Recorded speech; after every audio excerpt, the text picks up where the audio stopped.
오늘 우리가 읽은 말씀은 여러분이 너무나 잘 아시는 오병이어의 표적의 사건이죠. 여러분들이 설교를 한 번도 안 들어보신 분은 한 분도 없을 거예요. 다 들어보시고 너무나 잘 알고 얘기를 설명하라면 얼마나 설명도 잘 하실지 몰라요. 근데 문제는 이 오병이어의 기적만큼 또 오해가 많은 설교가 없어요.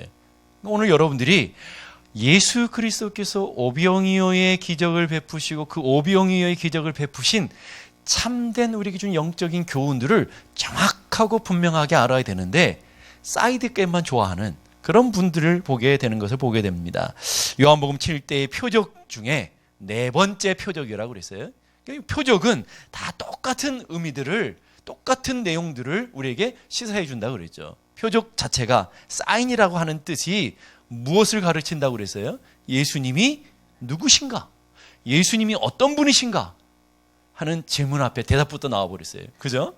예수님이 누구라고요? 하나님의 아들이시다. 우리가 기다리는 바로 그 메시아다라는 것을 보여주기 위해서 이 모양 저 모양으로 표적의 모양은 다르지만 그 한 가지로 예수가 메시아라는 것, 예수가 우리가 믿는 하나님의 아들이시다라는 것을 정확하게 보여주시고자 하시는 사건들이라는 거예요. 그래서 여러분들이 요한복음에 나온 표적 사건들을 통해서 야, 죽었던 사람이 살아났네, 야, 오병이어의 떡을 통해서 우리도 그렇게 먹으면 좋겠네, 뭐 이러면 하나님 우리 가정에도 오병이어의 기적을 베풀어 주옵소서 막 이렇게 막 잘못 적용해버리면 문제가 심각한 내용이 되더라는 거예요. 그러면 오병이어의 표적을 하나님께서 1장에서부터 14장까지 기적의 내용들은 표적의 내용은 짧아요. 사건은. 그런데 뒤에 보면 무리를 걷는 사건을 지나서 그 나머지 모든 이 6장 전체가 그 표적에 대한 설명, 예수님이 이 표적은 이렇게 행했다, 이것을 가르쳐주기 위한 거라고 하는 예수님이 분명하고 정확한 해석들을 여러분이 보시면서 오병이어의 표적을 이루신 주님의 뜻을 여러분이 분명하게 이해하는 것이 중요하다라는 거예요. 예수님은 여기서 오병이어로 5,000명을 먹이시는 신적인 권능을 행하셨죠. 사람이 오병이어를 가지고 남자 장정만 5,000명을 먹일 수 있나요? 그러면 찾아와 보시겠어요? 그러면 수지 맞는 거 아닙니까, 여러분? 그 얘기하려는 거 아니라는 거예요. 사람이 할 수 없는 일들을 통해서 이분이 정말 하나님이시니까 가능하구나, 이걸 보여주시기 위한 거라는 거예요. 신적인 능력이라는 거예요. 이 표적을 통해 예수님이 주시는 영적인 진짜 메시지는 예수님이 하나님의 아들 되심, 하나님의 아들 되심을 보여주는 표적이다. 그런 것을 여러분들이 기억하시면서, 그렇다면 여러분이 예수님이 하나님의 아들 되심을 믿으시나요? 여러분이 예수님이 여러분의 인생의 메시아인 걸 믿으시나요? 예수님이 여러분의 인생의 구원자인 걸 믿으시나요? 그 예수님이 여러분의 마음에 영접하시고 구원 받으셨나요? 그렇다면 여러분들이야말로 다른 표적을 보지 않았음에도 불구하고 믿고 있는 여러분들이 얼마나 놀라운 기적입니까, 여러분? 여러분이야말로 표적 중에 표적 아닙니까? 여러분, 내가 정말 놀라운 표적이구나, 그렇게 생각하시면 되는 거예요. 오늘 오병이어의 기적을 맛본 사람들, 나사로가 죽었다가 살아난 그 표적을 경험한 사람도 예수님이 메시아라는, 예수님이 하나님의 아들이신 것을 도무지 부인할 수 없었던 그 사람들도 예수님을 믿지 않았다고요. 그런데 여러분은 그런 표적과 그런 기적을 경험하지 못했음에도 불구하고 내가 그 예수를 구주로 믿고 있고 내가 그 예수를 주님으로 영접하고 있다고 한다면 여러분이야말로 복받으신 분 아니냐라는 거예요. 여러분이야말로 도무지 이해할 수 없는, 도무지 우리가 상상할 수 없는 표적 중에 얼마나 놀라운 표적이 여러분이라는 것을 기억할 수 있는 은혜가 있기를 간절히 바랍니다. 마태복음에 보면 서기관과 바리새인들이 예수님을 늘 쫓아다니면서 괴롭히잖아요. 그러면서 어느 날은 찾아와가지고 표적 좀 보여달라는 거예요. 표적을 보여주려고 하는 이유가 뭘까요? 예수님을 시험하기 위한 거죠. 지금 그전하지 않아도 그 전에 얼마나 많은 표적들을 보여줬습니까? 수많은 기적, 수많은 이적들을 보여줘도 믿지 않았던 그 인간들이 표적 보여준다고 믿겠냐고요. 예수님을 시험하려고 하는 거예요. 그래서 표적 좀 보여주십시오. 그랬을 때 예수님이 뭐라고 했는지 보실까요? 마태복음 12장 39절에 보니까 예수께서 대답하여 이르시되 악하고 음란한 세대가 표적을 구하나. 예수님이 꼭 집어서 얘기해요. 너희들 악하기 때문에, 너희들 음란하기 때문에, 너희들 믿음이 없기 때문에 지금 이런 테스트를 하는 거다. 꼭 집어서 얘기하잖아요. 그러면서 악하고 음란한 세대가 표적을 구하지만 선지자 요나의 표적밖에는 보일 표적이 없느니라. 요나의 표적이 뭐죠? 요나가 물고기 뱃속에 들어갔다가 3일 밤낮을 잊고 살아난 사건. 이걸 부활이라고 그래요. 살아났어요. 도무지 살 수 없는. 믿어지지 않으시죠? 예? 여러분, 사람이 물고기 뱃속에 가면 죽죠. 근데 3일 밤낮을 있다가 살아난 것. 뭘 보여주려고 하는 거예요? 예수님을 보여주는 예표적인 사건이잖아요. 그러니까 예수님이 그걸 꼭 집어가지고 요나의 사건을 꼭 집어서 내가 보여줄 표적은 바로 이거다. 이게 가장 큰 표적이고 너희들이 분명히 알아야 되는 표적이다. 그게 뭐예요, 여러분? 예수님의 십자가와 부활 사건 말이에요. 예수님이 똑같이 무덤에 3일 동안 있다가 부활한 그 사건이 표적 중에 표적이고 예수님이 우리들에게 분명하고 예수님 우리 모든 사람들이 보여주고자 하는 기적이다. 그렇다면 여러분들은 그 표적을 믿고 있잖아요. 그 은혜를 누리고 있잖아요.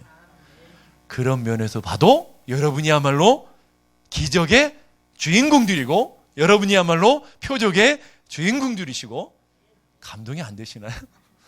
우리가 이런 축복을 받은 사람들이라는 것.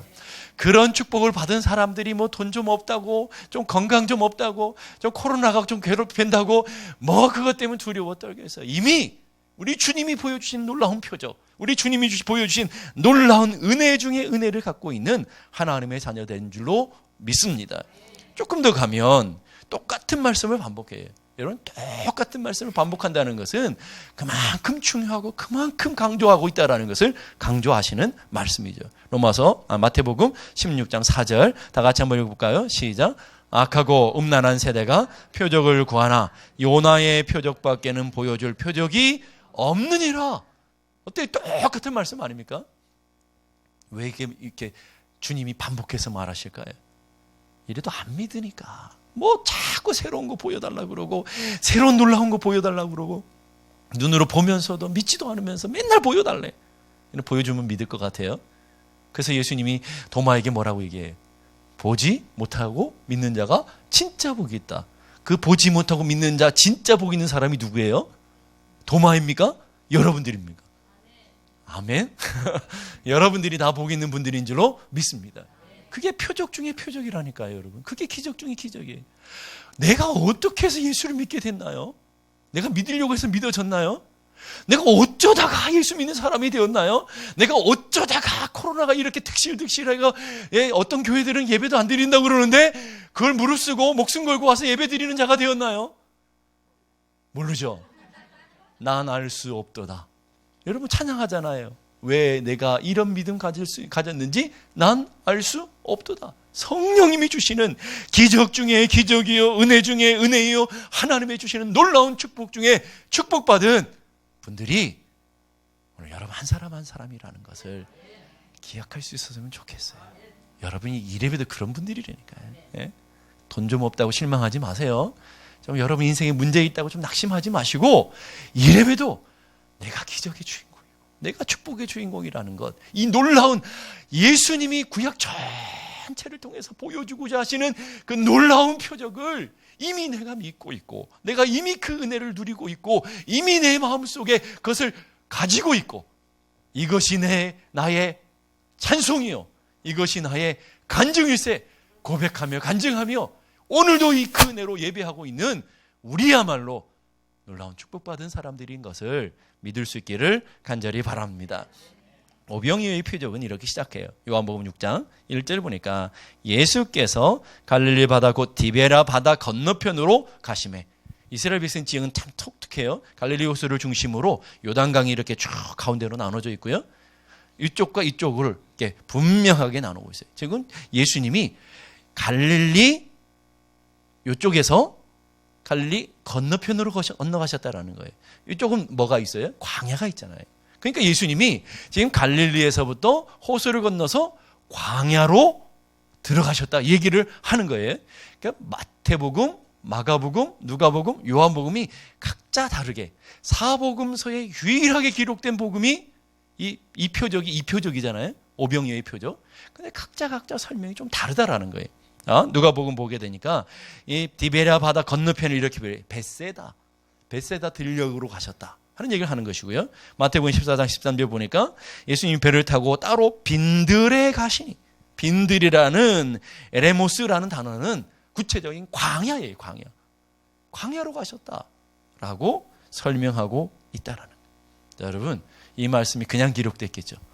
여기는 굉장히 놀라운 하나님의 메시지가 담겨져 있어요.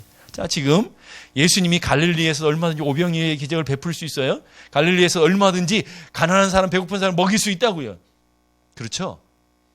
근데 그 주님이 갈릴리에 생하지 아니하고 예루살렘에 가서 행하지 아니하고 베들레헴은 예루살렘 가면 큰 도시로 가면 더 많은 사람, 더 많은 군중을 모일 수 있잖아요. 그렇게 안 하시고 예수님이 어디로 가셨다고요?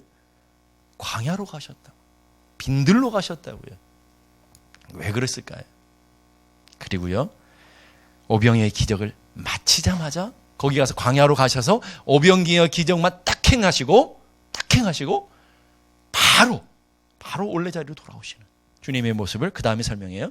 마태복음 14장 22절 다 같이 한번 읽어보실까요? 시작.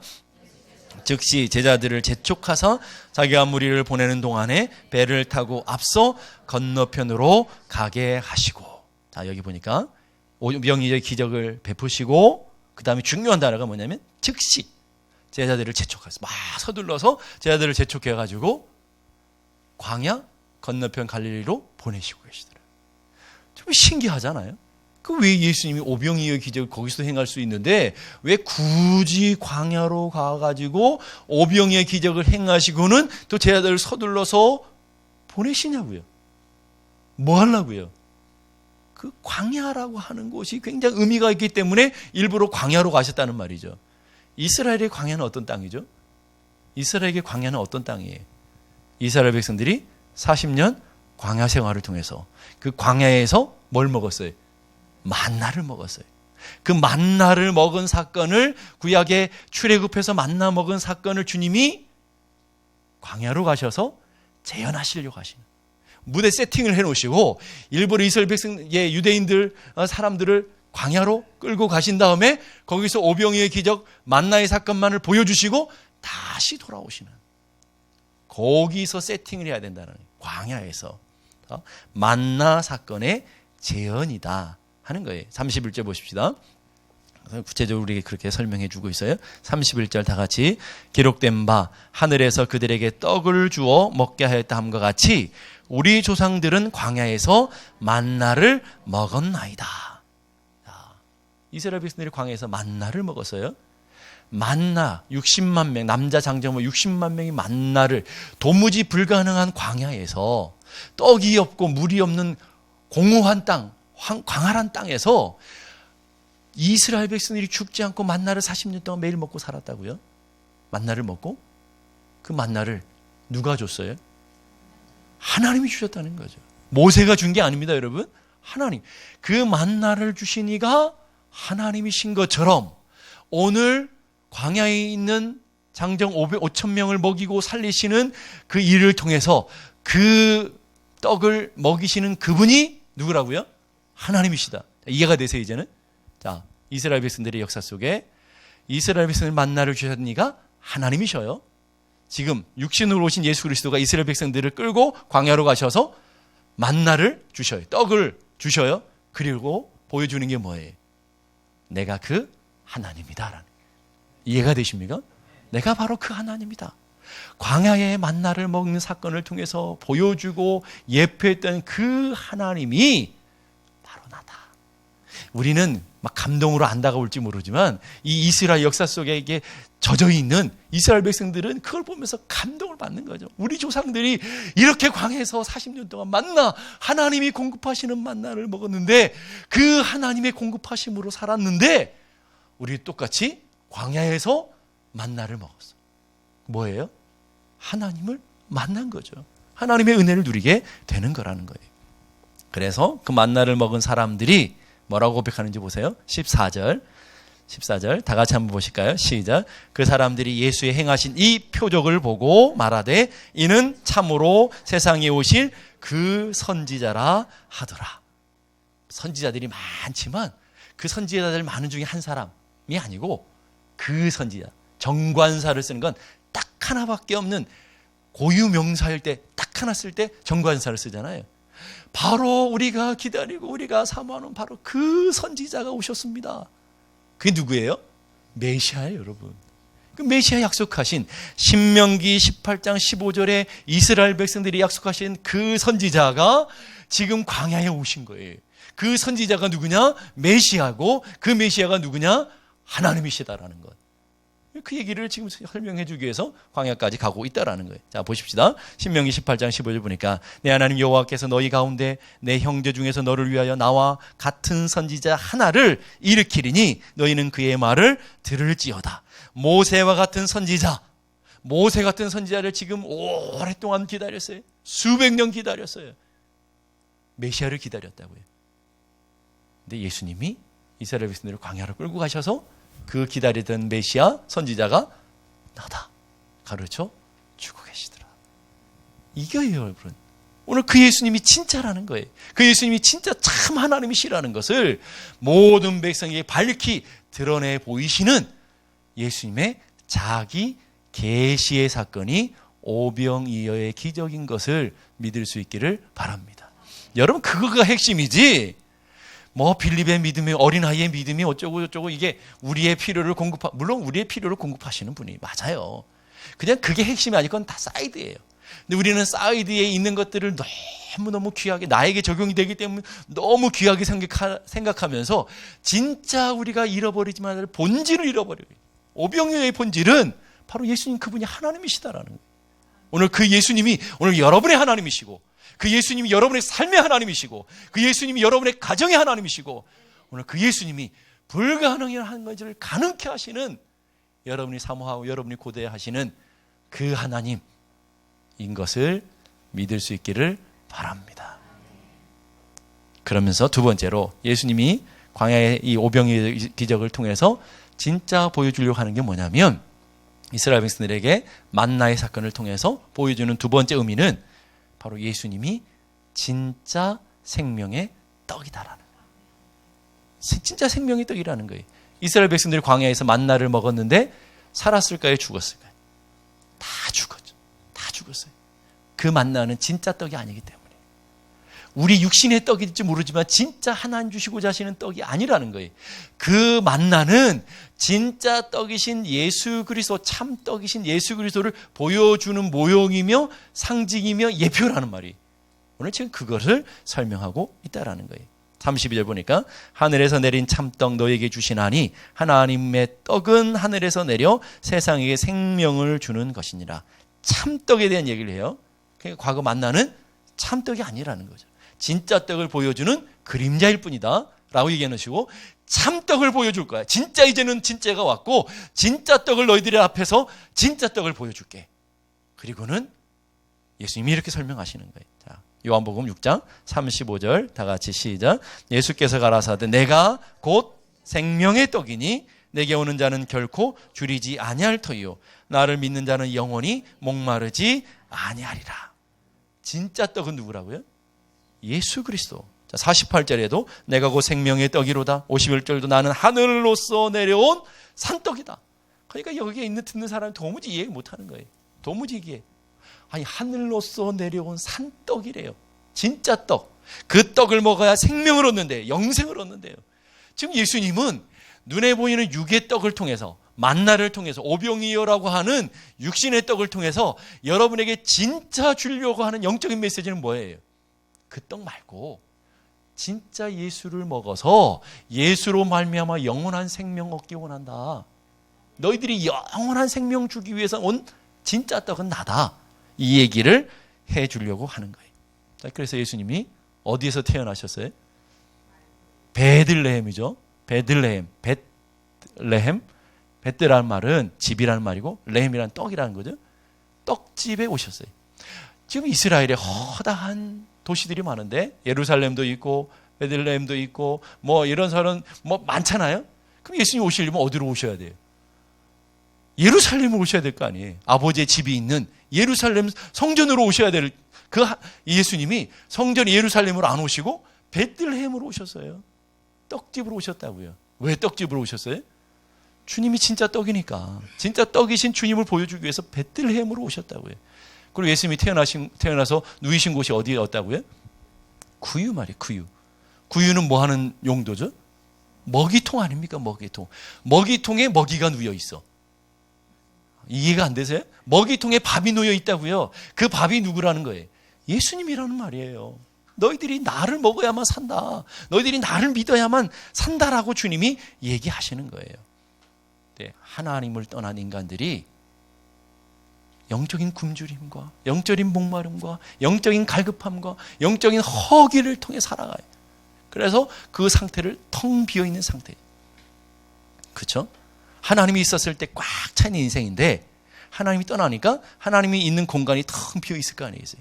전도서에 보게 되면 솔로몬이 이런 얘기 있어요. 인간의 마음에 영혼을 사모하는 마음을 주셨다. 영혼을 사모하는 마음이 딱 있어요. 거기에 영혼을 사모하는 마음 속에 누가 들어가야 돼요? 하나님이 들어가실 때 성전이 되어지잖아요. 맞습니까? 하나님이 거하시는 집이 있어요. 근데 텅 비어버리면 그곳을 채울 길이 아무것도 없단 말이에요. 그 어떤 것으로 채울 수 없어요. 텅 비어 있으니까. 그래서 오늘 전도서 솔로몬은 우리 영혼에 하나님을 사모하는 영혼의 마음을 주셨어요. 파스칼은 그것을 우리 마음에, 우리 영혼에 큰 공간이 있다고 그랬어요. 그 공간은 하나님으로만 채울 수 있는 공간이에요. 하나님이 성전이니까 하나님이 오실 때 꽉 차 있는 데, 꽉 차 있어요.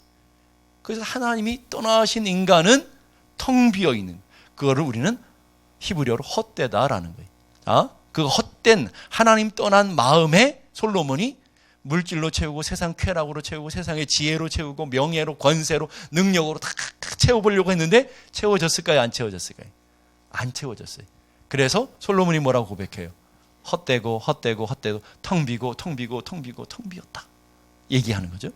텅 빈 인생에 하나님 모시고 살았을 때 꽉 찬 인생. 그래서 전도서 결론은 뭐예요? 사람의 본분은 하나님을 경외하고 하나님을 예배하는 데 있다. 이렇게 하고 끝내는 거잖아요. 그러니까 오늘 여러분의 인생도 마찬가지예요. 여러분이 하나님이 떠난 인생이니까 세상에 컸던 것으로 채우려고도 채워지지 않으니까 공허하고 허무한 거예요. 아무것도 세상에 거 다 채워보세요. 돈을 가져보세요. 명품을 들고 다녀보세요. 건강한다고 이것저것 가서 구경한다고 여러분 그게 채워지지 않는다고요. 여러분의 마음을 채울 수 있는 영혼의 밥은 예수 그리스도밖에 없어요. 그래서 이사야는 목마른 자들아 다 내게로 와라, 배고픈 자도 다 내게 오라, 와서 값없이 하나님 주시는 생명의 물을 마시고 생명의 꼴을 먹고 생명의 젖을 먹어라. 그래야 너희들이 산다 라고 얘기하시고, 예수님은 아예 구체적으로 수고하고 무거운 짐자들아 다 내게 오라. 수고하고 왜 무거운 짐을 질까요? 우리의 마음이 텅 비어있는데 그걸 자꾸 세상의 것으로 채우려니까 얼마나 힘들어요. 얼마나 고통스러워요. 얼마나 허무해요. 그게 오늘 우리들이잖아요. 그래서 주님 앞에 나오는 자들에게 주어지는 선물이 뭐예요? 안식, 쉼. 꽉 찬 것이 안식이에요. 꽉 찬 게 안식이에요. 하나님으로 꽉 차 있는 것. 이게 안식이라고요. 그러니까 여러분, 교회에 왜 오신 거예요? 저보러 오지는 않았잖아요. 그죠? 여러분, 교회에 왜 오신 거예요? 우리 안에 하나님으로 꽉 채우고, 은혜로 꽉 채우고, 성령님으로 꽉 채워서 내 삶의 안식을 누리기 위해서 교회로 오신 줄로 믿습니다. 오늘 안식을 누리나요? 하나님으로 꽉 채우셨어요? 하늘의 은혜로, 이 땅의 양식이 아닌 하늘 양식으로 여러분이 꽉 채워질 때 참된 쉼, 안식이 누려지는 거예요. 그래서 아모스 8장 11절 보니까 주 여호와가 가라사대 보라 날이 이를지라 내가 기근을 땅에 보내는데, 기근이 뭔지 잘 보세요. 기근, 가뭄, 갈급함, 목마름, 이게 뭐냐면 양식이 없어 주림이 아니다. 육의 양식이 없어 주림이 아니다 라고 얘기해 놓고는 진짜 너희들이 진짜 목마름 생긴 이유를 얘기해 주고 있어요. 그 이유가 뭐예요? 하나님의 말씀에 대한 기갈이다. 하나님의 말씀이 없으니까 텅 비어 있다. 이 텅 빈 인생을 채우시기 위해서 말씀이 이 땅 가운데 오셨어요. 말씀이 이 땅 가운데 오셨다고 요한복음 시작하잖아요. 요한복음 1장 보십시다. 태초에 말씀이 계시니라. 이 말씀이 하나님과 함께 계시니 이 말씀은 말씀이 곧 하나님이신데 그 하나님이 어떻게 오시는지 보세요. 14절 다 같이 시작. 말씀이 육신인데요 우리 가운데 거하심에 우리가 그의 영광을 보니 아버지의 독생자의 영광이요 은혜와 진리가 충만하더라. 자, 이제 이해되세요? 말씀, 하나님, 예수 똑같은 말이라는 거예요. 말씀이 곧 하나님이시고 하나님이 곧 예수 그리스도시고 예수 그리스도를 내 마음속에 모셨더니 텅 빈 인생이 채워지는 인생, 꽉 찬 인생이 되어지는 걸, 그걸 양식이라고 한다. 양식. 자, 양식은 눈에 보이는 육의 이 떡을 얘기하는 게 아닙니다. 예수님을 얘기하는 거라고. 예수님이 우리 안에 양식으로 왔을 때에 우리 인생이 꽉 채워진 만족한 쉼의 인생이 되어진다. 그러면 우리가 그 예수를 어떻게 먹냐고요? 예수님을 회쳐서 드시나요? 어떻게 드셔요? 오늘 이 오병이어의 기적을 통해서 예수님 얘기하셨더니 저랑 똑같은 얘기를 한 사람들이 있다니까, 유대인들이. 뭐라고 하냐면 어찌 능히 자기 살을 우리에게 주어 먹게 하겠느냐. 나를 먹으라 그랬더니 어떻게 우리가 먹으라고? 우리가 식인종이야. 저 예수를 잡아먹어야 돼? 이렇게 설명하기에 예수님 얼마나 친절하신 분인지 몰라요.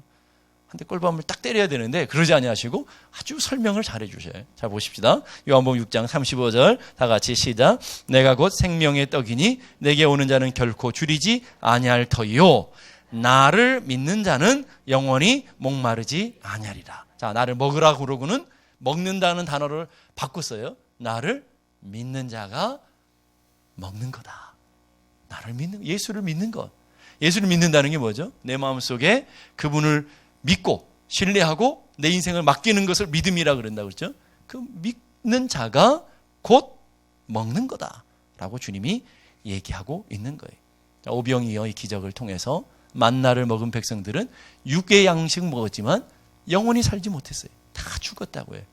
근데 우리 주님이 그걸 보여주려고 하는 게 아니라 육의 양식을 통해서 우리가 영원히 사는 영생의 길, 하나님 주신 영원한 생명의 길을 가르쳐 주시는데, 그러면서 영원한 양식을 먹어야 되는 존재들이다. 그 영원한 양식은 눈에 보이는 것이 아니고 이거다라고 얘기해 주는 거예요. 사람이 사는 길은 마태복음 4장 4절 다 같이 시작. 사람이 떡으로만 살 것이 아니요 하나님의 입에서 나오는 모든 말씀으로 살 것이니라. 사람이 눈에 보이는 떡으로 사는 것이 아니다. 사람이 사는 길은 하나님의 말씀으로 사는 것이다. 다르게 말하면 너희들이 영원한 생명을 얻기 위해서는 예수를 나의 구주로 주님으로 영접하고 믿는 것이다. 오늘 그렇게 우리에게 얘기해 주고 있어요. 그 양식 주시기에 오셔서 십자가에 죽으시고 부활하신 것을 우리가 묵상하고 우리가 그것을 사모하고 그것을 기념하는 절기가 사순절이라는 거예요. 여러분, 사순절 동안에 여러분 해야 되는 게 뭐예요? 양식을 먹어야 돼요. 생명의 양식을 먹고 생명의 물을 마시고 영원히 목마르지 않은 생명의 물을 마셔서 여러분의 영혼이 살아나는 놀라운 역사들이 일어나기를 소망하는 것. 그게 사순절이라고요. 단순히 커피 끊는 게 아니고 단순히 하루에 금식하는 게 사순절이 아니고요. 여러분의 영혼이 살기 위해서 예수를 먹고 여러분의 영혼을 살기 위해서 여러분의 영원한 양식을 여러분이 사모하고 간절히 소망하며 그 은혜 가운데 나가는 절기가 사순절이다. 여러분들이 오늘도 성찬식을 하게 될 거예요. 성찬식은 눈에 보이는 말씀이잖아요. 눈에 보이는 말씀이라고요. 떡과 잔을 함께 나누면서 우리는 영적으로 우리가 예수를 먹고 예수를 누리는 그런 시간이 되어질 거라고요. 오늘도 이 시간 주의 성찬에 함께 참여할 때 그 살아있는 생명의 떡이 되신 예수가 여러분 안에 온전히 채워짐으로 여러분의 영혼의 쉼과 안식이 있어지는 귀한 은혜의 사순절의 시작이 될 수 있기를 주님의 이름으로 축복합니다.